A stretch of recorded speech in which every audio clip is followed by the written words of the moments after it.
Hola, soy Jim Franks y esto es Versículo a Versículo, un podcast que explora las ideas y lecciones de la palabra inspirada de Dios. El apóstol Pablo fue un escritor prolífico. Generalmente se le atribuye la autoría de 13 o 14 libros del Nuevo Testamento, de un total de 27. Ahora bien, ¿por qué 13 o 14? Bueno, eso depende de a quién se considere el autor de Hebreos. En la historia de la Iglesia, hasta tiempos más recientes, los años 1800 en adelante, comúnmente se aceptaba que Pablo era el autor de Hebreos. Esto ha sido cuestionado en años más recientes.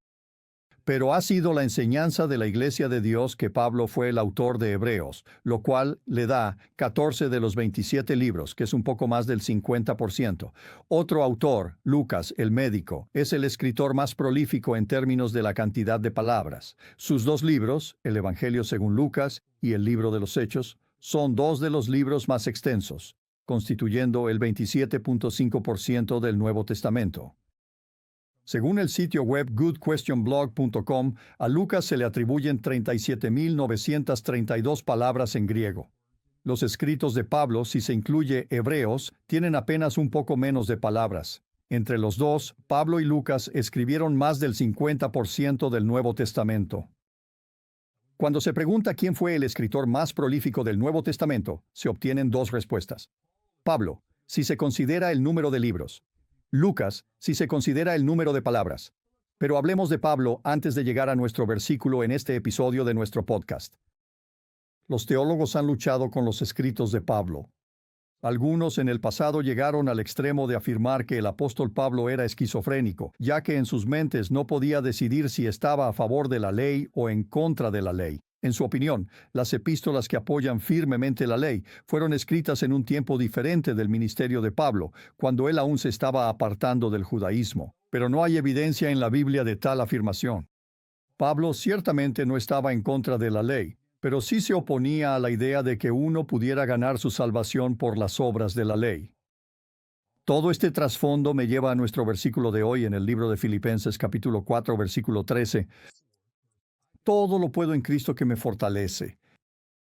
En muy pocas palabras, el apóstol Pablo identifica de dónde proviene su fortaleza. El libro de Filipenses es diferente de las otras cartas de Pablo. Aunque contiene cierta corrección, nótese cómo menciona a Evodia y Síntique, dos mujeres que estaban en desacuerdo en la congregación local. Pablo exhorta a la unidad y pide a otros que ayuden a estas dos mujeres a resolver su conflicto. En general, el libro de Filipenses se lee más como una nota de agradecimiento a los filipenses por su apoyo a Pablo, aun cuando él estaba en prisión. Esto es muy diferente de lo que él escribió acerca de Demas, quien le abandonó por amor al mundo. Los filipenses permanecieron junto a Pablo y le brindaron gran apoyo durante sus muchas pruebas. Pablo incluso menciona la generosidad de los filipenses, especialmente durante la hambruna en Jerusalén, cuando Pablo pidió ayuda en su carta a los Corintios. Pablo se refiere a los filipenses en el capítulo 4, versículo 1. Así que, hermanos míos, amados y queridos, gozo y corona mía, estén firmes en el Señor. Amados. Gozo, corona y amados son palabras fuertes que Pablo utilizó para describir a los filipenses. Él continúa en este capítulo, en los versículos que siguen a nuestro versículo seleccionado para este episodio, en los versículos 14 y 15. Sin embargo, bien hicisteis en participar conmigo en mi tribulación. Y sabéis también vosotros, oh filipenses, que al principio del Evangelio, cuando partí de Macedonia, ninguna iglesia participó conmigo en razón de dar y recibir, sino vosotros solos. El versículo 13 es uno de esos versículos de resumen en los escritos de Pablo a los filipenses, que en verdad es un resumen de su ministerio, el cual fue usado para inspirar a todos los que estaban en las iglesias bajo la guía de Pablo. Aunque fue más correctivo en otras cartas, habló acerca de la unidad con frecuencia en todas sus epístolas. Al dar todo el crédito a Cristo por sus logros en el ministerio, promovió la unidad entre las iglesias para que hicieran lo mismo.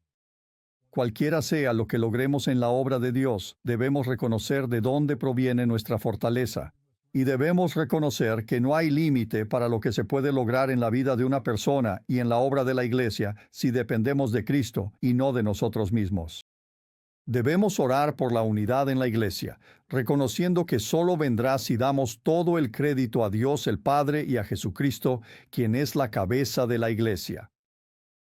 Así que aférrese a estas pocas palabras en su vida personal y observe lo que Dios puede hacer con y a través de usted. Versículo a Versículo es un podcast que acompaña nuestro blog Versículos para Meditar, en el Centro de Aprendizaje de Vida, Esperanza y Verdad.